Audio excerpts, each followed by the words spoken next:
and welcome to Hot and Heavy, the Elaine Bennis podcast. I'm your host, Shivani Desai. Today I'll be talking about Season 7, Episode 12, The Caddy. Hello, everyone. So good to be back. I hope everyone out there is doing well. I'm great. I've had a couple of weeks off. For those of you who have been following along, I took the week of Thanksgiving off, and then I took the following week off because of a job that I had booked. And so I needed the time that week to prep for it. And then the shoot itself was 3 days of the week. So that just cut into a lot of my time that I would usually dedicate to this podcast. So 2 weeks off, it feels like forever. I was so excited to get going on this episode. The Depeche Mode concert was amazing. I realized the last time I recorded was the day of the concert. And yes, it was everything I always want from a Depeche Mode concert. I had really great seats. I got very close to the fellas. They came to my side of the stage a few times, and it was very thrilling. I always kind of revert back to 15-year-old Shivani when I became like head over heels obsessed. Ooh, I'm using a Tears for Fears song to... Not that it's just a Tears for Fears song. It's just a saying. But anyway, yeah, that's when I really got into Depeche Mode, was 30 years ago. And I figured out that it was almost 30 years to the day of my first Depeche Mode concert, which was just kind of crazy. But anyway, it was a great night. We, a group of us from the neighborhood went. We had a little party van, which almost resembled one of those senior vans, with some like neon lights inside. It was weird. But anyway, we didn't have to drive, which was a bonus. And we had a lovely dinner beforehand at this restaurant in downtown Denver, right near the venue, Ball Arena. And it was just a great night. It was Depeche Mode. And I cannot believe these men are in their 60s and they're still putting on shows that just bring down the house. I'm not even kidding. I mean, if you're just even like a semi fan of Depeche Mode, go to their show. If they come to your town, I'm telling you, you won't have trouble getting tickets. They'll be available. But they always amaze me. I've never been disappointed after a Depeche Mode concert. And then Thanksgiving was nice. It was pretty low key. I ordered some food from a local diner here in my town, and it was amazing. It was so good. It was the perfect amount of food. It was just me and my immediate family. So it was just 4 of us, and we all enjoyed it. We all went around the table and said what we were thankful for. We played games. We watched movies. It was such a perfect Thanksgiving. We also decorated the next day, the Friday after Thanksgiving. That's sort of our tradition. So we put up all of our Christmas decorations, and it was just such a fun time. Exactly what we needed to recharge. Now, my shoot it was for Remax. I was doing 3 educational videos for what they call Remax University, for their agents to, up their skills and whatnot. So I did 3 videos for different types of boot camps. And yeah, I mean, like I said, if you guys follow the pod on Instagram, you would have seen this video that I posted about how, and if you don't follow the pod on Instagram, I'm sorry, I totally skipped over my shaming of all of you out there who do not follow Hot and Heavy on Instagram. So there you go, shaming you. No, in the video, I described how it was over 70 pages of teleprompter dialogue that I had to get through. And yeah, it was hard. I'm not going to lie. I mean, I think I tend to book these jobs, these teleprompter gigs, because there's not a huge pool of people who are comfortable doing that kind of work. I mean, if I'm being honest, it's not my number one choice for acting work, but at the same time, they are fantastic jobs. They're challenging. They usually are the rates are pretty good with those, better than the commercials that I do, because they're usually big companies who have a ton of money, who are willing to spend the money on the talent. But yeah, it was 3 days, and at some point in each day I hit a wall, and it like words didn't even make sense. Like my eyeballs were just not interpreting anything I was seeing correctly, and I was flubbing. And look, I'm really hard on myself, especially when it comes to my career. I mean, I want to always leave a set with people thinking that I did my best. I brought something to the table that they really valued. They don't regret hiring me. If I'm being honest, that is my number one fear. Whenever I book a job and it's the day of the shoot or days of the shoot, I have this underlying fear that they're going to be like, why did we hire her? Oh my God, she auditioned well, but oh man, we made a mistake. That's the ultimate worst case scenario. And I'm always very, very conscious of that.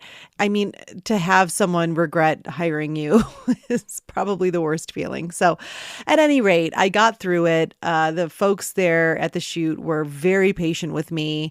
I'm making it sound like I was terrible the whole time. I wasn't. I definitely think I did a good job. It was just, I'm focusing on the sections that I had to do over and over again because of, I just didn't say it smoothly, or it just wasn't coming out the right way. And, so of course I'm focusing on all the mistakes I made and maybe some of the portions of the day where I was struggling, but all the feedback was great and they seemed very happy. So that's all I can ask for. Anyway, imposter syndrome, right? I mean, I think we can all, a lot of us at least, can relate to what it feels like to feel like an imposter and not worthy enough. And I'm going to just move on now. Let's get into the episode.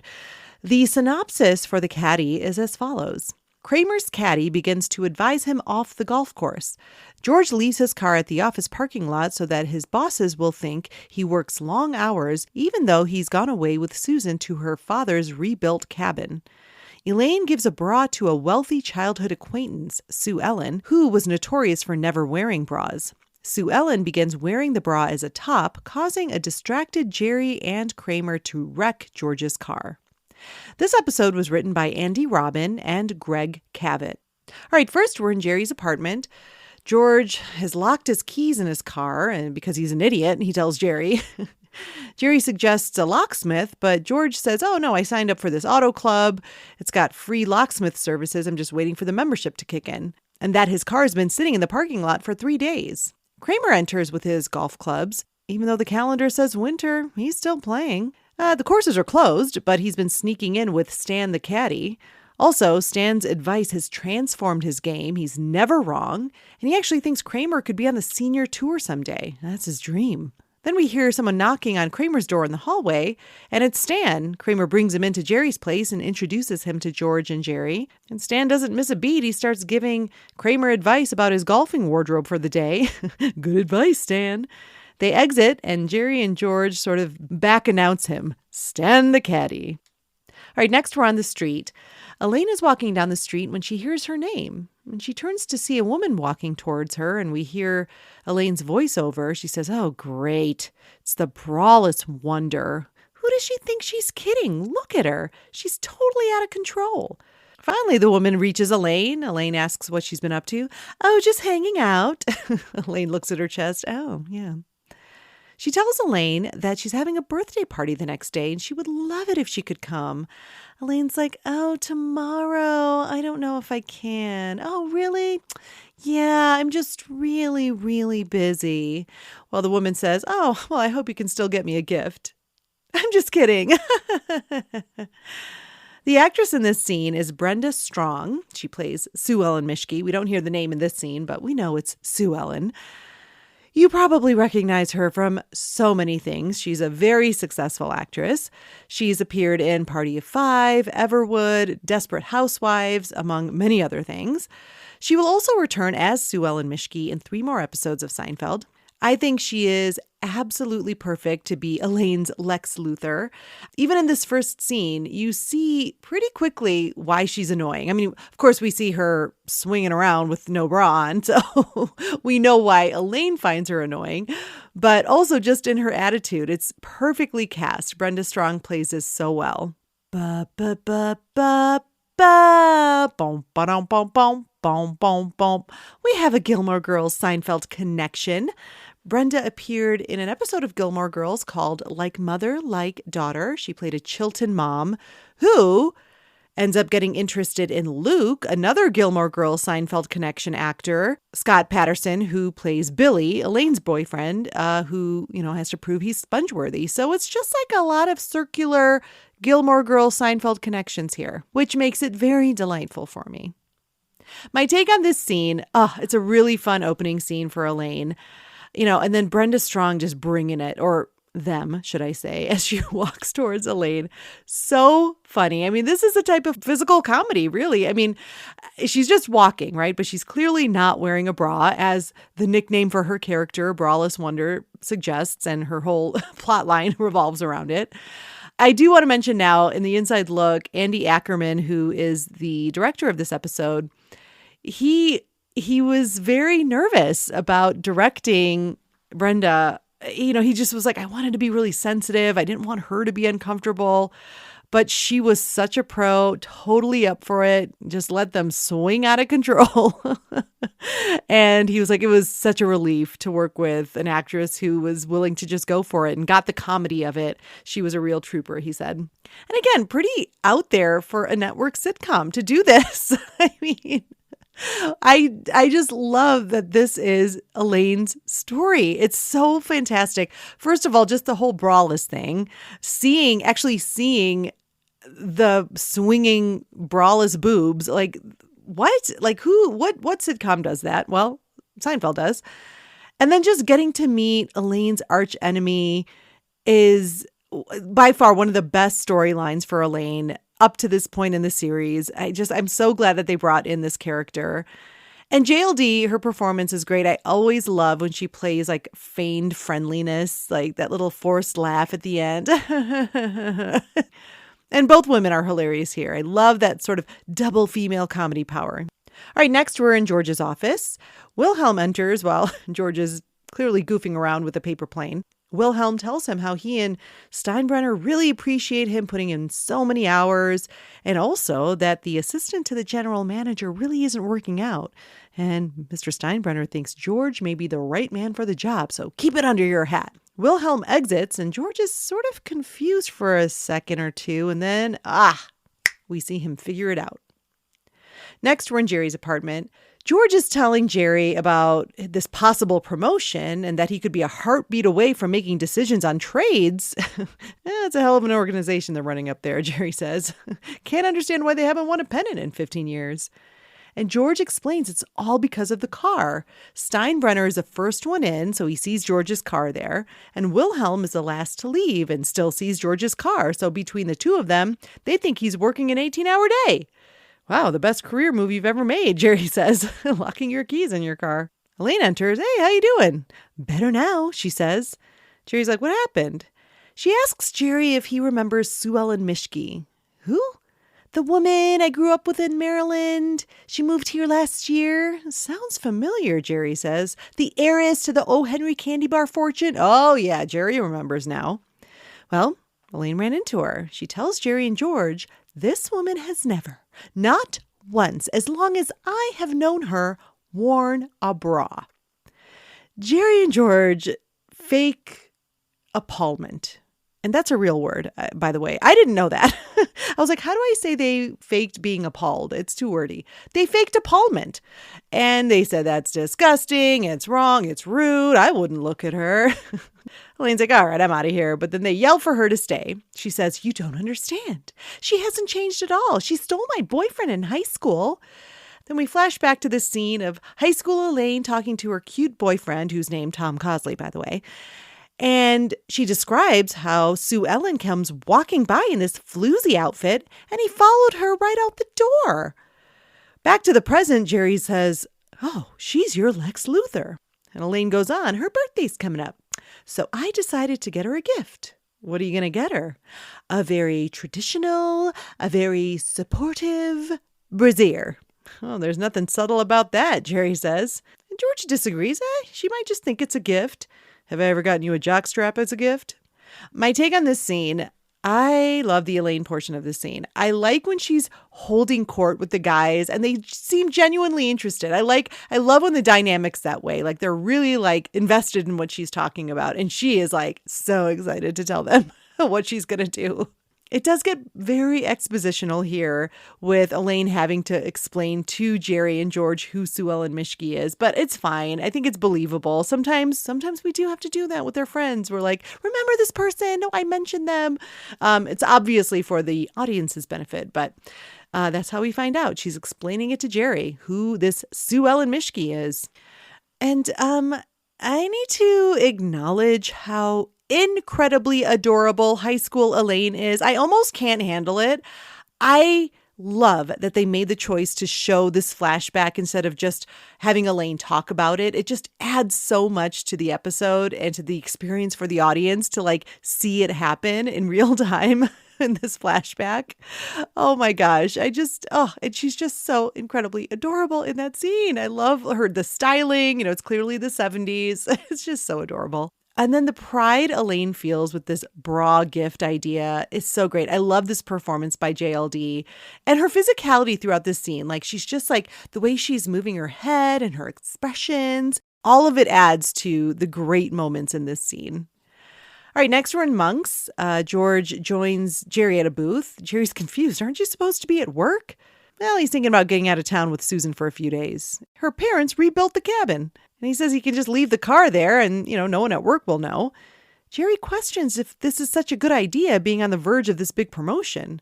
My presence in that office can only hurt my chances. It's such a great line. All right, next we're in Elaine's office.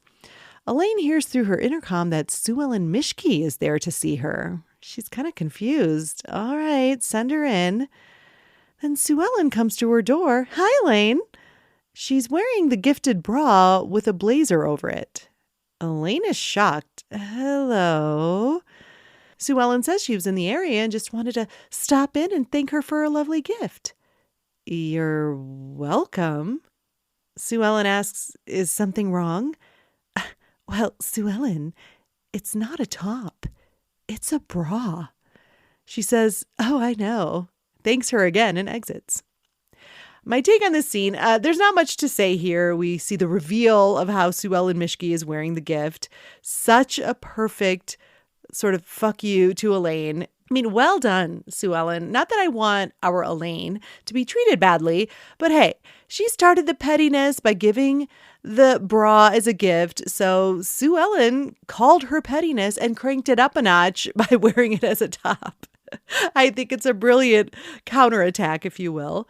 And also really great performances here by both actresses, JLD in her condescending tone and Brenda Strong coming in, just laying it on so thick with her fake gratitude. It's so fun to watch these two women go at it. All right, next we're kind of bouncing between the cabin and Jerry's apartment. George is nice and relaxed. This is the life, huh, kid? Susan asks if he wants to go to a swap meet later. He asks her where she got the flyer she's holding, and she says, oh, it was left on the windshield at that rest stop. George shoots up with some realization. He calls Jerry and tells him he needs to go to his car at Yankee Stadium and take the flyers off the car. Apparently there's a Chinese restaurant that leaves flyers on the car. Jerry's like, what? Last time you had me throwing a rye bread up 3 floors. Now you want me to go all the way to the Bronx to get flyers off your car? Where does it end? George gets all pissed off.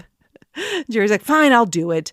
Kramer enters and Jerry asks if he wants to join him while he goes to Yankee Stadium to get the flyers off George's car.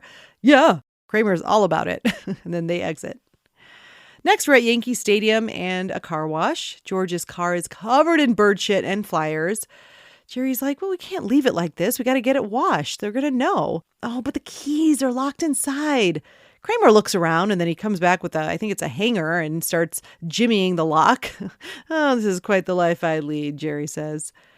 Then we see them pulling out of a car wash and Kramer is driving. Jerry looks out the window. Oh my God, is that woman just wearing a bra? And we see a shot of Sue Ellen Mischke just strutting her stuff with her bra and blazer combo. And then Kramer gets so distracted and they crash the car. All right, next we're in Jerry's apartment. Elaine asks if they're okay. And Kramer apparently got a cut on his head. He banged his shoulder. And Jerry has to figure out how to get the car back to the stadium.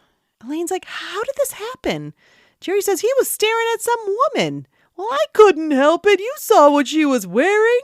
What woman? Elaine asks. And Jerry says there was this beautiful woman walking down the street in just a bra. I can't get that image out of my mind. Elaine's eyes get big. Was it a tall woman in a black blazer? Yeah. That's Sue Ellen Mischke! Jerry can't believe it. Elaine says, yeah, that's the bra I gave her. She's wearing it as a top. I mean, a woman is walking around in broad daylight in nothing but a bra. She's a menace to society. And Kramer mentions how his arm really hurts and it might affect his golf swing. Well, he tries his swing and he can barely move. Stan enters. He's like, I got your message. Kramer's like, yeah, it's my left arm. I can't swing it. Ah, not the left arm. Oh, man. Kramer's like, what about the tour and all my dreams? Elaine's got it. We'll sue her. She's loaded. She's the heiress to the O. Henry candy bar fortune. Oh, no, Kramer doesn't want to. He learned his lesson from his lawsuit with Java World. But Elaine has to convince him, listen, your dreams have been shattered. Somebody's got to be held accountable. Come on, we'll take her for every penny she's got. Kramer turns to Stan for, of course, his advice. He says, let's go for the green. You know a good lawyer? My take on this scene, I mean, a lot happens here. And a lot of it's not very funny. It's just moving plots forward. But you do really see how much Elaine hates Sue Ellen Mischke. I mean, the fervor with which she is trying to convince Kramer to sue her is like off the charts. And that is pretty funny. Apparently, Elaine holds grudges, guys. That's for sure. Now, I think this is a good opportunity to bring up something that was brought to my attention from one of the podcast's Instagram followers.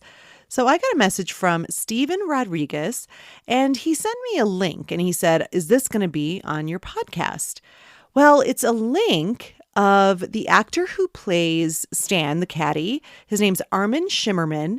Now, a lot of you might be familiar with him if you are a fan of Star Trek. I definitely, it's so funny. I remember seeing this episode for the first time and knowing he just seemed really familiar. And I figured it out. I was like, oh my God, he's Quark from Star Trek The Next Generation.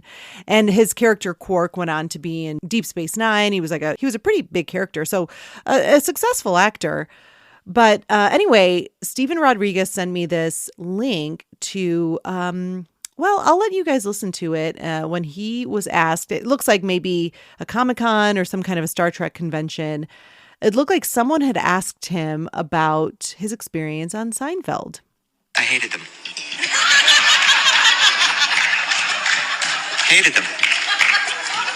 They were non-communicative, ugly, non-responsive, insular. I was the guest star. The episode's called The Caddy. I played a caddy. I played the caddy. Every day. Nobody said a word to me except cues. Nobody came up and started a conversation. If you have a guest star, if you have a day player, if you have an extra, you do not avoid them. You speak to them. We're all human beings together. I mean, I look like a human being, but we're all human beings together. And those four people on Seinfeld never said boo to me. It was as though I wasn't there. So I'm not very fond of them. All right. Some pretty harsh words by Armin Shimmerman. Yeah, that kind of bummed me out. And frankly, I was a little bit surprised to hear that. Now, my thoughts on that, because now not too long ago, I read a quote from Scott Patterson, who I mentioned earlier. He played Billy, the boyfriend who had to prove he was sponge-worthy. And my goodness, he couldn't have had a more different experience than Armin Shimmerman. Talked about how the cast was so welcoming, really helped him feel comfortable, and I think he had lunch with Jason Alexander for a couple of days, during that week. And he just couldn't have said a more opposite sentiment than Stan the Caddy here, Armin Shimmerman. And look, I think that part of me thinks, and I realize I might be biased here, and I want to kind of maybe protect the people I'm fans of. That being said, I'll defend Julia Louis-Dreyfus all day long. The other personalities, I mean, Jerry, Jason, and Michael, I think they're kind of well known to be have really big egos. Maybe not the friendliest, but I also think maybe Armin Shimmerman had some high hopes to. I mean, I'm sorry, but you're a guest star, you're a day player. I don't think they roll out the red carpet for people who come on the show for one episode. I mean, look, I'm not making excuses for them completely shutting him out. At the same time, given what he says in this clip, I don't think he comes off as the most warm person or maybe the most pleasant person to be around. So maybe they were feeding off his energy, or maybe everything he was saying was true and it was really unfair and they were kind of jerks and ignored him.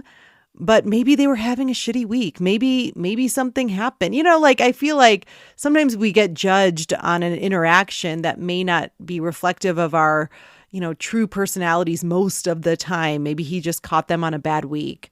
Another thing, I remember Jerry Seinfeld saying in an interview about how, he didn't really enjoy. There were parts that he enjoyed making the show, but while they were in it, and keep in mind, this is season 7 now, we are in prime Seinfeld success era, if you will. I mean, they were definitely the number one sitcom and had been, and were, being lauded to being one of the best shows in history. So lots of pressure for this cast.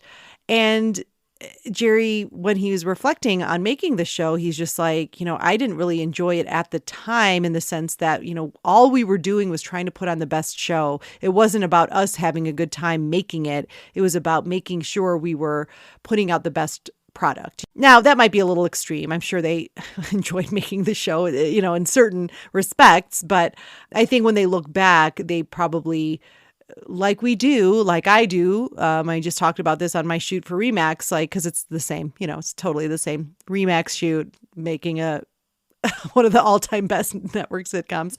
You tend to focus maybe on the not so great parts. But anyway, I wanted to share that, because I thought I was really thankful that Steven had brought that to my attention, because I had no clue. I'm always interested with people's experiences when they go on when they guest star in these iconic shows. And, when you're in sort of my romanticized imagination, I tend to be like, I bet it was amazing, because I think that's how I would want it to be. If I got to work with Julia Louis-Dreyfus and all these iconic actors, you definitely want it to be this ideal experience. But anyway, clearly it wasn't for Armin Shimmerman. And I'm going to go out on a limb and say, maybe it had something to do with his attitude as well. But, that's just me. That's just me probably being a little bit biased in this scenario. All right, next we're in Jackie Child's office. He's going over what happened with Kramer. You're driving down the street, minding your own business. Then what happened? So Kramer says he sees this woman wearing a bra with no top. She didn't have a top on. Now, of course, that's a callback to the Java World lawsuit. So Kramer says, I got distracted when I saw her and I crashed the car. Oh, would you say she was an attractive woman? Oh, yeah, Kramer says. So Jackie breaks it down. Attractive woman, wearing a bra, no top, walking around in broad daylight. She's flouting society's conventions. She was flouting. It's totally inappropriate. It's lewd, lascivious, salacious, outrageous. And Kramer agrees. And he just adds, and she's the heir to the O. Henry candy bar fortune. Could you repeat that? Of course, Jackie loves that. That's one of our top-selling candy bars. He's so excited. Kramer asks, we got a case, Jackie? Like taking candy from a baby. All right, next we are in the cabin.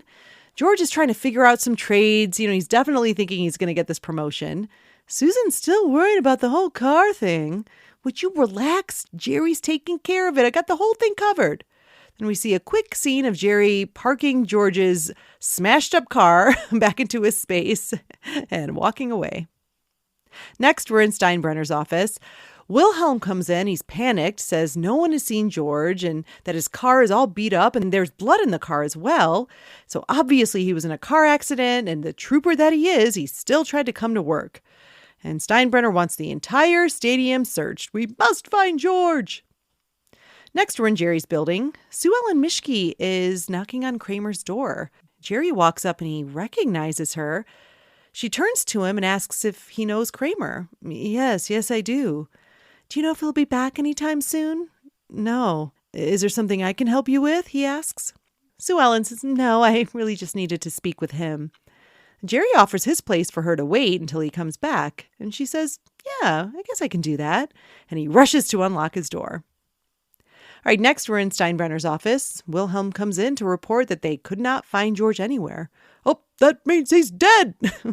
Steinbrenner's all broken up about it. Oh, poor little guy. Easy, Big Stein. Get it together. And he tells Wilhelm to find out where George's parents live and that he will notify them personally. Also, line up candidates for the assistant to the manager position. We got to move on. Can't grieve forever. Back to business, Wilhelm. All right, next we're in Jerry's apartment. Kramer's all excited. Jackie's taking the case. Now Jerry's a little hesitant about it and tells Kramer, you should have been paying attention. You were driving. Kramer's suspicious about why his attitude has changed. I don't think my attitude has changed. Well, Jerry, I'm going to need you to testify. He says he doesn't know how he feels about it. And Kramer spots an O. Henry candy bar wrapper in the garbage. Oh, little Miss Candy Bar paid a visit. And he figures out that Jerry is just gaga for this dame and is willing to screw him and Elaine over. And Jerry's like, well, what about you? Trying to bilk an innocent bystander out of a family fortune. You're just out for sex. You're just out for money. And it ends with them screaming in each other's faces. All right, next we're at the Costanza's house. Steinbrenner arrives and Estelle opens the door and she's totally starstruck. But then her face falls when he says that he has some bad news about George. Then we're in the house and Estelle is crying. He was so young. Well, he'd been logging some pretty long hours at the office. First one in, last one out. And she questions if he has the right George. Meanwhile, Frank is just focused on all the shitty moves that Steinbrenner has made and tells him he doesn't know what the hell he's doing.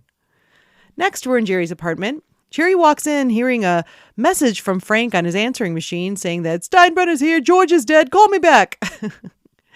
Then the phone rings and it's George. Jerry's like, what the heck is happening? Your parents just called. Steinbrenner's over there. They think you're dead. Tells him that his car is a little crumpled. My car is crumpled. And that he brought it back to the stadium and then he figures it out. They saw the car. They saw the blood. They couldn't find you, so they think you're dead. Oh, no. George says, okay, I got to get back right away. I got to figure something out. Well, aren't you going to call your parents? He says, well, Steinbrenner might still be there. Aren't you going to tell them you're not dead? They could use the break. All right, next we're in Elaine's office. Peterman enters holding a bra. You see what I'm holding? Yeah, it's a bra, she says. Peterman says how he saw a woman in the office wearing one of these as a top. Oh, she was an exquisite beauty. I ran after to talk to her, but the elevator door closed. 'Twas not to be. What is this all about? Elaine's so annoyed. Well, he tells her that he'd like to market this as a new direction in women's fashion. I'd like to sell this as a top. He's like, here's the angle. Zelda Fitzgerald, someone from the 20s wearing this to all the parties, driving the men crazy. He wants it on his desk by the end of the week.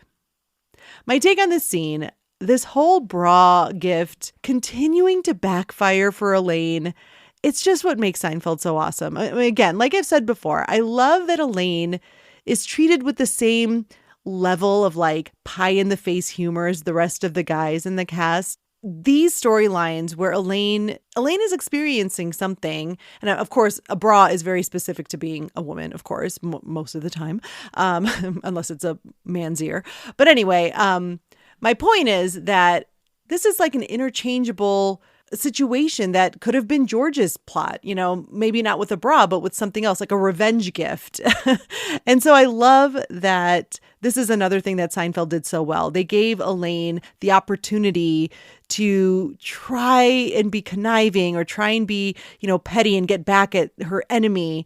but it just keeps blowing up in her face. One thing after another, Sue Ellen Mischke just keeps winning, and it's fun to see this play out and watch JLD play this. I mean, I love the what is this about? Like, she's so irritated. Such a great delivery.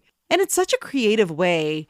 The writers did such a great job here to expand this plot line as well. It's really clever to have this gift backfire situation bleed now into her work. You know, this could have just been something off to the side, but now Peterman saw her, was entranced by her beauty, and now she's going to have to deal with this at work and like write something up for for a bra as a top. Oh my gosh, it's too funny. All right, next we're in Steinbrenner's office. George enters. His head is bandaged. He's on crutches, and Steinbrenner's in shock. Oh, is it you? George, he's come up with his lie. He says it's been a harrowing few days. He crawled into a ditch after the accident, survived on grubs and puddle water until a kindly old gentleman picked me up. Then George starts telling Steinbrenner about these plans, about trades that he figured out. And he says, don't tell me, tell the assistant to the manager. I didn't get the job. No, we thought you were dead, so we had to make a move. So George gives up on the whole facade and drops his crutches and walks out of the door dejected as Steinbrenner rambles on and on. All right, next we are in court. Jackie is questioning Elaine on the stand, says that meeting Sue Ellen on the street had prompted her to buy the bra as a gift. And she says, yes, that's correct. Meanwhile, Sue Ellen Mischke is giving Jerry this sort of sexy eye and winks at him. He's trying to look away, but is definitely distracted by her. Jackie shows the bra that Elaine brought to court and says, this is the one you bought for Sue Ellen Mischke, is that right? Yes, that's correct. Cut to Kramer on the stand, and he charms the jury with his golf talents. And then we cut to Jerry on the stand. Jackie is asking him what he saw that day, but Jerry's hesitating, says, I don't remember. Jackie reminds him that he's under oath. He asks him again, did you or did you not see this woman wearing a bra? Finally, Jerry caves and says that he did, and she looked beautiful in that bra. I'm crazy about her. I love her free swinging, free-wheeling attitude. Jackie says no more questions and sits down. He's pretty confident and got this wrapped up. Then Kramer has to ask Stan. He gives him advice on everything. Stan says he's close. He's got to go for the cup. Have her try on the bra. Double entendre. Cup. Get it? Kramer says, do it, Jackie. And Jackie's like, no, this is a big mistake. He says, no, Stan says so. He's my caddy. You're listening to a caddy? So then Jackie requests that Miss Mischke try on the bra. She tries it on, but it doesn't fit, and everyone is shocked in the courtroom. Damn fools, Jackie says. Now we have nothing now. Nothing. And he points out she's trying it on over a leotard. Of course it's not going to fit over a leotard. Got to fit right up against a person's skin. Like a glove. OJ flashback, obviously. There's a tag to the episode where Elaine's in her office and her colleagues stop by to invite her to lunch. And both of them are wearing the Sue Ellen Mischke bra and blazer combo. Elaine says no, and they say, oh, great job on the Gatsby swing top. It's a winner. Yeah, thanks. Elaine isn't so thrilled. Then one of them asks if she's sure about lunch. They made reservations. Oh, I don't think you'll have any trouble getting a table. They exit, and Elaine mimes shooting herself in the head. The actresses here are Cynthia Madvig and Marilyn Takuda. Cynthia has appeared in Jurassic Park and The Practice, and Marilyn appeared in Friends and Magnum P.I. And I think they're adorable. They have the perfect energy for this scene. They look super cute in their little bra blazer combos, which I have to say, I have to point out, this is now fashion. I've been watching the Kardashian show. It's my guilty pleasure, whatever. I'm not going to apologize for it. And this is what you see. You see high-waisted pants, a bra, and a blazer. Like Sue Ellen Mischke, this fashion that she came up with is now dominating everywhere. I mean, if it's not a bra, it's definitely like a crop shirt underneath like a heavier jacket. I mean, and I have to say, I don't hate it. It looks very cute. I can't pull it off. I did do it for an Instagram photo for the pod. I have mixed feelings about posting that, I will be honest, but I did it and I was like, you know what, before this whole body goes to shit, let me post it. I think I look okay. Anyway, my take on this scene, I love that this closes the episode. It's great closure to this one moment of pettiness that Elaine attempts, and it's just blown up Elaine's entire world. It's too perfect. Very well done. All right, I'm going to take a quick break, and I will see you on the other side. This underwire is poking me. These straps never stop falling off my shoulders. The best part of my day is when I can finally take off this bra. Sound familiar? Haven't your breasts been through enough? Bras or brasiers have been historically designed to control what your bust is naturally supposed to do. Flip, flop, swing, bobble, jiggle, jangle, what have you. Isn't it time to finally wear a bra designed to satisfy your needs? Introducing O. Henry Candy Bras. You heard that right. The same folks who brought you that delicious chocolate treat is now bringing you a bra that's as delicious as it is comfortable. The brainchild of heiress Sue Ellen Mischke, the O. Henry Candy Bra is made from all edible materials, sturdy enough to hold up to a size double F jugs, and delicious enough to snack on at the end of the day. You see, O. Henry Candy Bras are single-use, but since they are edible and biodegradable, the bras won't add to landfills. Choose from all of our flavors: milk chocolate, fudge, or peanut. I love my O. Henry Candy Bra. It felt like I was barely wearing anything all day. Plus, I smelled like delicious fudge. And I didn't have to plan for dessert. My family enjoyed every bite. My kids even fought over the cups, the biggest part. I'm a double D. Thanks, O. Henry Candy Bra. Look for our displays at your local supermarket, convenience store, or Victoria's Secret. For a limited time, you will also receive a free copy of If You Want It, Follow It, the self-help book by award-winning life coach Tom Cosley. O. Henry Candy Bras. It's not a top, it's an edible bra. O. Henry Candy Bras must be stored in a cool, dry place and may contain peanut products, especially the peanut bra. And we're back. In the inside look for the episode, I thought this was cute. JLD says that the name for that high school boyfriend, Tom Cosley, was her actual high school boyfriend. So that was the name of the boy she dated back in high school. And she says, I had totally lost touch with him. But of course, after this episode aired, he got back in touch with me. So I thought that was very sweet. And JLD expressed how she loved playing against Brenda Strong as Sue Ellen Mischke. You know, just she's like visually, she's so much taller and she's statuesque and beautiful. It was just so fun to like play up those opposites and have this enemy in the episode. She just absolutely loved playing against Brenda Strong as Sue Ellen. All right, now it's time for Greg's Sack Lunch. Greg is our most dedicated contributor to this podcast, and every week he sends in a sack of thoughts. First are his overall thoughts. He says, this episode has a lot of great elements that somehow weave together well, but I don't love this one that much because it is very choppy. I love the Elaine storyline, but what's interesting is that George's storyline basically doesn't have George in it since he's away for the most part. And it seemed like they were jamming in recurring characters unnecessarily because the plot was fairly simple. Oh, I have a lot to say, Greg, about the plot lines in this episode. And I don't think anyone will be surprised about what I needed more of in this episode. But I agree with you when you say it's choppy. There's definitely an attempt to dovetail everything together. But to your point, I don't think it's executed in the best way, which is what I'm gleaning from this comment. All right, next I find in Greg's sack his favorite scenes and Elaine moments. He says, the first Elaine scene where she runs into Sue Ellen on the street is one of my favorites because these two clearly don't like each other. Why else wouldn't Elaine have already been invited to the birthday party? Also, I love how Elaine really doesn't hide her disgust much at all. What she's saying is polite enough, but her face shows otherwise, and that's so real to life. And what's with Sue Ellen asking for a gift? Tacky much? Go choke on an O. Henry. Oh, Greg. Go choke on an O. Henry. That's great. Well, yeah, I know. She does that thing where it's like, I hope you can still get me a gift. I'm kidding. Like, it's so annoying when people do that. You're right. Yeah, the face says it all, doesn't it? JLD with her face acting, which is just normal acting, but we like to specify here. I love that too. Like, she just is, especially when Sue Ellen says, just hanging out, and she like kind of glances down at her boobs like, yeah, no, we all can see.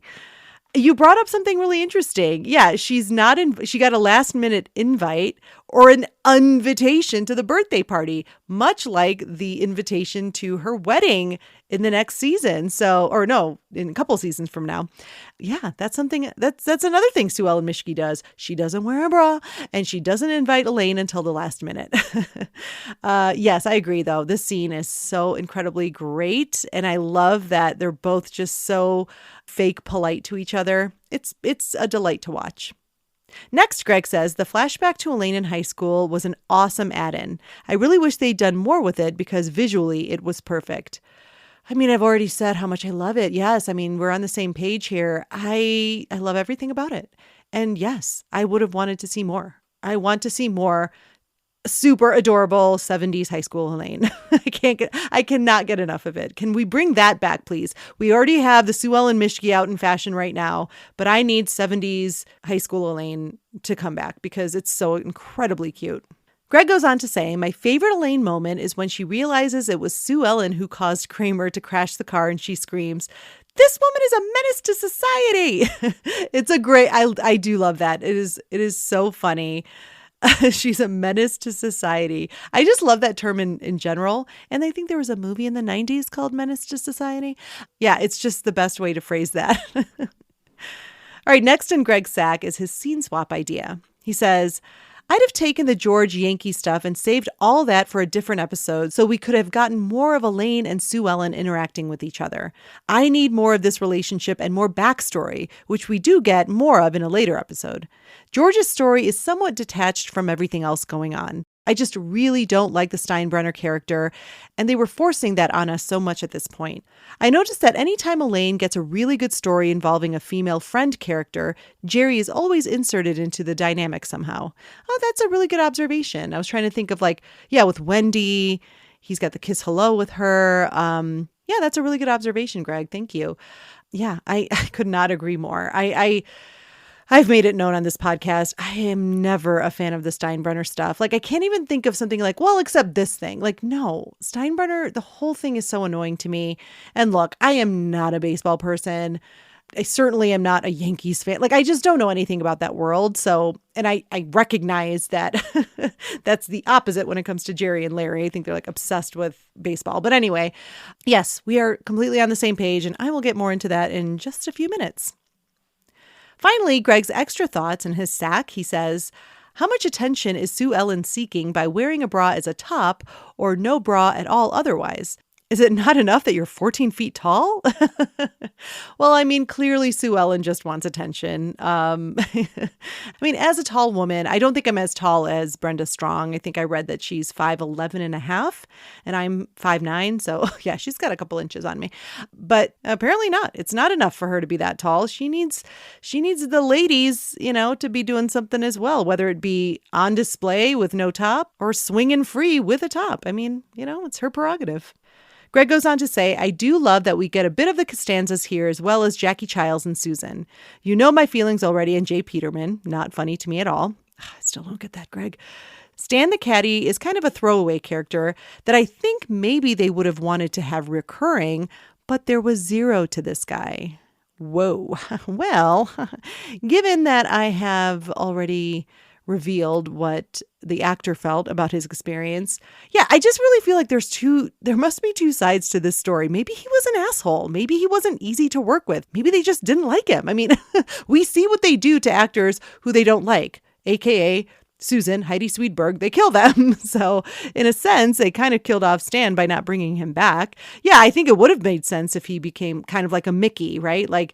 Someone in Kramer's life that is still around, but we don't see them every episode. All right, next Greg says, how quickly after you decide to sue someone would you be in the last day of a trial against them? That would take months, if not years. But this is TV land where it all happens in the same week. Oh, yeah, totally. And I love that the courtroom is full, just full of people. People cannot wait to see how this case turns out.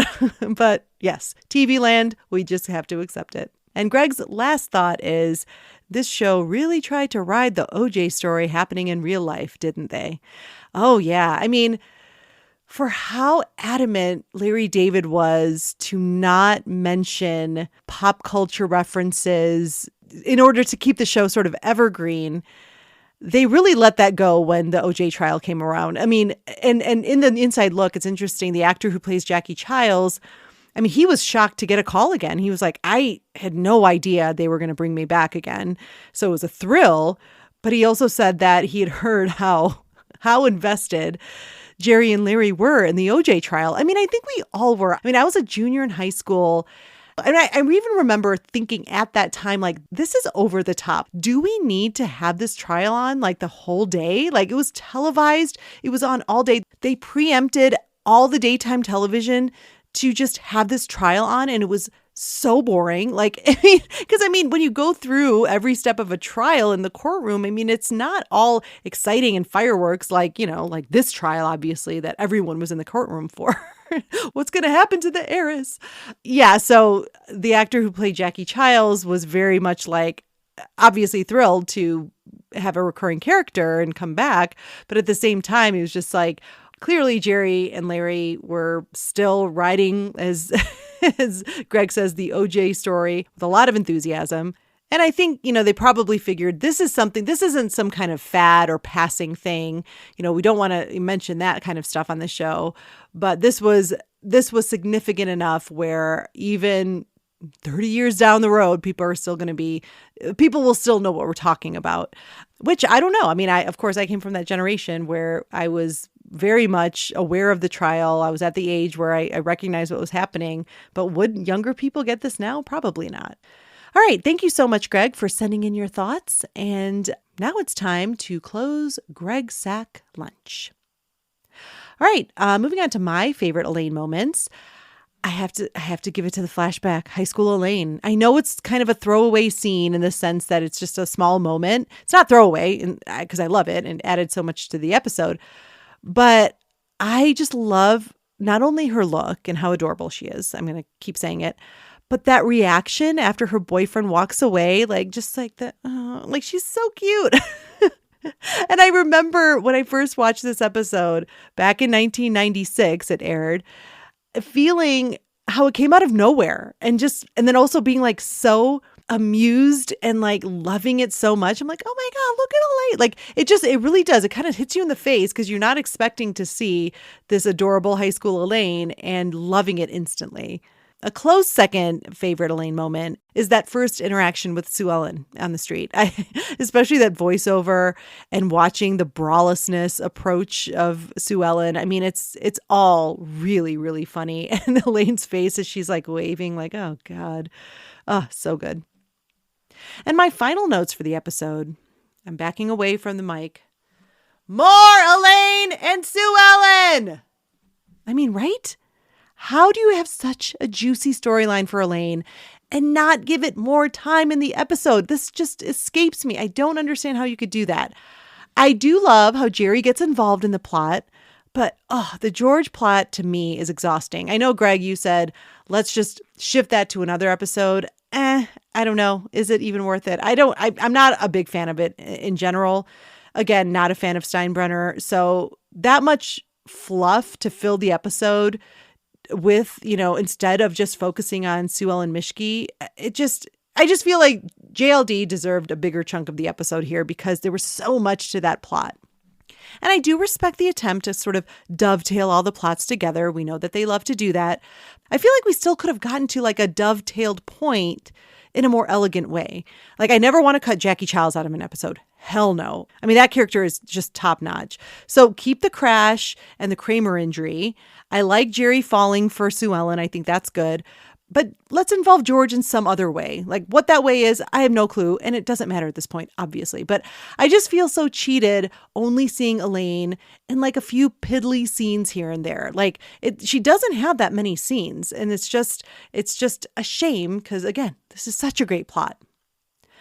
And then I just can't help but think of like, what a fantastic episode for Brenda Strong as a guest actor. I mean, I wonder if she had a good experience. That's actually a really good, you know what? I have an assignment for myself. I'm going to look that up because she's there the same week Armin Shimmerman's there as the Caddy, right? So I wonder if she had a different experience, but maybe because she's not an asshole. Okay, I know it sounds harsh to call this man an asshole because according to him, he was treated terribly on the set, and terribly is relative, right? He was just ignored. They weren't very friendly to him. I don't think he was treated like shit. I just think he was treated in a very cold manner.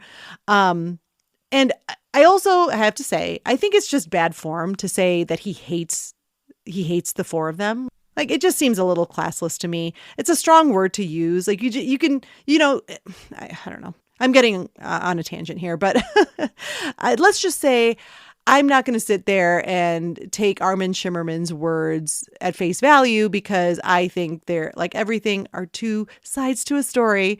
But I would be interested to see if Brenda Strong had a great, I had a great week. Everyone was super nice. It's like, maybe because you have a better energy than Mr. Quark from Star Trek. All right. Anyway, I was thinking about like how fun to come on this hit show and get such a substantial role, and for good reason. I mean, she is great. I so look forward to covering the episodes where she makes appearances again, especially the backwards episode. I mean, that's a huge Sue Ellen episode, huge episode in general, but especially because Sue Ellen is sort of the central point. JLD has really fun moments in this episode. I just needed more. I mean, always a great dynamic to see a character interact with their enemy. And it's so cool to add Elaine to the list. I mean, George has Lloyd Braun, Jerry has Newman, and now Elaine has Sue Ellen Mischke. Love having an Elaine enemy in the mix now. Okay, so I did some research and looked up Brenda Strong experience on Seinfeld, and I found a really great interview with another Seinfeld podcast. This podcast is called This Podcast is Making Me Thirsty. Such a great title. Anyway, in the interview, they ask her, of course, how her experience was on set. And well, at first I thought, maybe she's being a little bit cautious here because she talked about how, look, these were four consummate professionals who were so focused. And, they took their roles very seriously. They wanted to make sure that the comedy was top notch. So I almost interpreted that as kind of code for, look, they weren't super, I don't know, maybe receptive to me, but I was just respecting their process. But then later in the interview, she does talk about how she had worked with John O'Hurley, who plays Peterman. Previously, they had done a short-lived sitcom together. And because he was in this episode, he told everyone before Brenda arrived, she's great. You guys are going to love her. So she was very much, welcomed with open arms. She said everyone was so kind, so supportive, very generous. So it seems like she had, look, that's a little bit of an advantage, I guess, if an existing cast member puts in a good word for you. But also, I also think the energy you bring sometimes is what people are reacting to. So again, I don't want to shame Mr. Armin Shimmerman for his experience. His experience was his experience, but it seems that Brenda Strong had quite the different experience, and that she was received very well and had experienced nothing but kindness. In fact, she said that Jason Alexander came by during the table read and kind of tapped on her script and said, "You're a very brave woman to take on the Brawless Wonder role."